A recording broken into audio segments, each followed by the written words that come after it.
उत्तर प्रदेश बीमारू नहीं रहा, अब उसका स्वास्थ्य अच्छा है। बीजेपी के अध्यक्ष जेपी नड्डा का बयान जोर शोर से अखबारों में छपा है। 23 करोड़ की आबादी में 15 करोड़ लोग गरीब कल्याण योजना पर आश्रित हैं, गरीब हैं।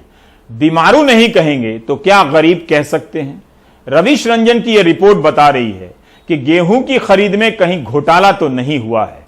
किसान नेता राकेश टिकैत ने आरोप लगाए हैं कि रामपुर में फर्जी दस्तावेज लगाकर किसानों का पैसा हड़प लिया गया है। रामपुर के गांव रजपुरा टांडा के किसान सुच्चा सिंह ये जानकर हैरान है कि उनके खेत में 52 क्विंटल की उपज दिखाकर रामनारायण नाम के किसान ने इसे एमएसपी पर बेच दिया। वो कहते हैं न कभी खेत बटाई पर दिया और न कभी एमएसपी पर अपना गेहूं बेचा। ये आप इनको रामनारायण जी को जानते हैं? जी नहीं, हमें नहीं पता कौन है ये, हमारी जानकारी में है ही नहीं कोई। लेकिन ये जमीन आपकी है? जमीन हमारी है। अच्छा, जमीन अपनी है। आपने जो है वो न्यूनतम समर्थन मूल्य पर आपने गेहूं अपनी बेची? जी नहीं, हमने नहीं बेची। आपने नहीं बेची? हमने नहीं बेची। लेकिन आपके नाम से दिखाया जा रहा है इसमें कि 55 कुंटल गेहूं आपने सरकारी खरीद केंद्र पर बेचा है। हमें तो इस बात की जानकारी है ही नहीं बिल्कुल भी। दरअसल गेहूं की सरकारी खरीद में अव्वल दिख रहे रामपुर जिले में असली खेल बिचौलियों का रहा है।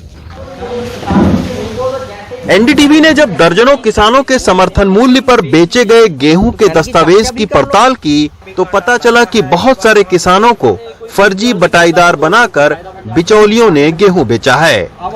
दरअसल गेहूं को समर्थन मूल्य पर बेचने के लिए ऑनलाइन रजिस्ट्रेशन कराना पड़ता है, जिसमें किसान को अपने खेत का विवरण भरना पड़ता है। फिर उसका सत्यापन एसडीएम करता है। ये फर्जीवाड़ा रजपुरा टांडा गांव के दर्जनों किसानों के साथ हुआ है। सारे गांववासी हमारे साथ में मौजूद हैं। उनका कहना है कि उन्होंने कोई भी अपनी फसल ना तो क्रय केंद्र पर एमएसपी पर बेची और ना ही किसी को बटाई उन्होंने अपनी जमीन दी है। ये लोग खुद अपनी जमीन पर खेती किसानी करते हैं। सर, आप ये बताइए, ये जो डॉक्यूमेंट मैंने आपको दिखाया, आपको पता था कि आपकी जमीन को बटाई पर देकर, आपकी जमीन का खसरा खतौनी लगाकर और आपके नाम से गेहूं बेच दिया गया? नहीं, हमें कोई जानकारी नहीं है। अच्छा। हमने तो आप आए हैं, आपने बताया है तो जानकारी मिली है। हमें ऐसी कोई जानकारी नहीं है कि हमारी जमीन पर ऐसा कुछ हुआ है। सिर्फ खेतों में ही नहीं, बिचौलियों ने सड़क पर भी गेहूं की पैदावार दिखा दी, और तो और रेशम विभाग की सरकारी जमीन पर भी। ये रेशम विभाग की जमीन पर 98 कुंटल गेहूं हो सकता है? ये तो सब गेहूं बंजर पड़ी हुई है। इस पे गेहूं बंजर में कोई मतलब नहीं गेहूं होने का। अच्छा, जुटने में है ही नहीं है। रजपुरा टांडा के खेतों के कागजात को लगाकर वीरपाल, कल्लू, रामबरन, रामनारायण जैसे किसानों ने करीब 10 लाख रुपए का गेहूं बेचा। हमने अब उन किसानों को खोजा जिनके नाम से ये लाखों रुपए की खरीद हुई है। सबसे पहले हमने कल्लू नाम के किसान से संपर्क किया, जिन्होंने 1,20,000 रुपए का गेहूं रजपुरा टांडा के गांव की जमीन बटाई पर दिखाकर बेचा। उनके बेटे से हमारी फोन पर बातचीत हुई। कल्लू नाम से बता रहे हो, इनके नाम से तो गेहूं भी नहीं तुला हुआ, इनके नाम से। अच्छा, कल्लू के नाम से गेहूं भी नहीं तुला है? ना, हमारे के नाम से तुला था। अच्छा, आपकी माँ का क्या नाम है? हमारी माँ का नाम साहबजादी के नाम से गेहूं तुला है। जो आपके चाचा ने गेहूं दिया था, उसका ये बता रहे हैं कि ये यहाँ पे इनको दिखाया है खाता। वो तो अपनी जमीन में गेहूं होता होगा। रजपुर टांडा दिखाया है, परिक्रमा मार्ग, यहाँ पे गेहूं। फिर रजपुर टांडा में बस्ती है दिखाया है, यहाँ का गेहूं दिखाया है। तो ये गेहूं जो आप लोगों ने बेचा, ये रजपुर टांडा में आपने उगाया था या अपने खेत पर उगाया था? अपने खेत में। तो फिर इसमें रजपुर टांडा कहाँ लिखा हुआ है? हम अब रामनारायण नाम के किसान के पास पहुँचे, जिनको सुच्चा सिंह के खेत का बटाईदार दिखाया गया है। किसकी जमीन पर आपने 97 कुंटल उगाया गया हूँ? हमने तो ये है दीपक गोयल जी, उनकी जमीन है। तो ये इन्होंने गलत कर दिया है। हमने तो दीपक गोयल की जमीन में बोया है। आपने अब सुना ना सुच्चा सिंह को रामनारायण के बारे में पता है, ना ही रामनारायण किसान को रजपुरा टांडा के खेत और सुच्चा सिंह के बारे में पता है। लेकिन रामनारायण का गेहूं सरकारी खरीद केंद्र पर 1975 रुपए में बिका और खाते में 1,91,000 रुपए आए हैं। लेकिन रामनारायण के मुताबिक उसका गेहूं 1850 रुपए में बिका और बिचौलियों ने खेल करके एक किसान से 11,000 रुपए बना लिए।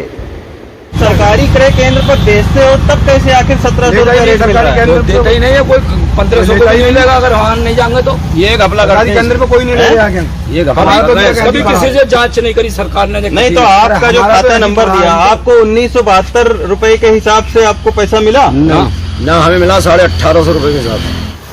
अब आपको पता लग गया होगा कि इन किसानों को मोहरा बनाकर बिचौलियों ने फर्जी बटाईदार का ऑनलाइन रजिस्ट्रेशन कराया। सरकारी आंकड़ों को देखें तो पता चलता है कि इस साल गेहूं किसानों की संख्या में खासा इजाफा हुआ है। 2019-20 में 12,991 किसानों ने करीब 96,000 टन गेहूं सरकारी खरीद सेंटर पर बेचा। 2020-21 में 12,192 किसानों ने करीब 97,000 टन गेहूं बेचा, जबकि इस साल अचानक किसानों की तादाद बढ़ गई और 2021-22 में 26,254 किसानों ने 1,47,000 टन गेहूं बेचा। जिला विपणन अधिकारी ने अब इसकी जांच के लिए 7 सदस्यीय एक कमेटी भी बनाई है। इस पूरे मामले पर हमने जिला खाद्य विपणन अधिकारी से भी बात करने की कोशिश की, लेकिन उन्होंने कैमरे के सामने बात करने से इनकार कर दिया। लेकिन उनका ये जरूर कहना है कि इस पूरे मामले की जांच हो रही है और जो भी लोग इसमें दोषी होंगे उनके ऊपर में कार्रवाई होगी। सरकार बार बार वादा कर रही है कि एमएसपी थी, एमएसपी है और एमएसपी रहेगी, लेकिन इस तरह का फर्जीवाड़ा दिखाता है कि गेहूं की सरकारी खरीद में कैसे धांधली हो रही है। मेहनती किसानों को एमएसपी का लाभ जमीन पर बहुत कम मिल पा रहा है। रामपुर से तमकीन के साथ रवीश रंजन शुक्ला, एनडीटीवी इंडिया। जिस देश में आए दिन नकली आईएएस, नकली आईपीएस, नकली सीबीआई अफसर बनकर लोगों को ठग रहे हों, उस देश में नकली बटाईदार नहीं होंगे तो कहां होंगे? अखबारों में ठगी के समाचार पढ़ा कीजिए।